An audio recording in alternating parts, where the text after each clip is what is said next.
Hey, have you ever wondered what project management planning process is and why it's important? Definitely.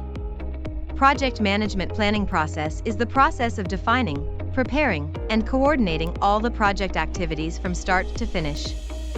It's important because it helps ensure that projects are completed on time, within budget, and to the satisfaction of stakeholders. That makes sense. What are the 5 stages of project planning? The 5 stages of project planning are initiation, planning, execution, monitoring and control, and closure. Each stage has its own set of activities and deliverables that must be completed to move on to the next stage. Interesting. What is project lifecycle? Project lifecycle is the series of phases that a project goes through from start to finish. It includes initiation, planning, execution, and closure. Understanding the project lifecycle is important for effective project planning and management. I see. Why is project planning important?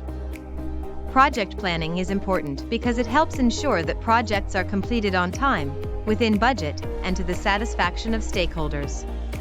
It also helps identify potential risks and issues before they become major problems. That makes sense. What is process planning and its types? Process planning is the process of designing and developing the steps that must be followed to manufacture a product or provide a service. There are 3 types of process planning: manual process planning, variant process planning, and generative process planning. Wow, I learned a lot from our conversation. Thanks for sharing your knowledge and best practices. You're welcome. Let's keep supporting each other on our project management journey.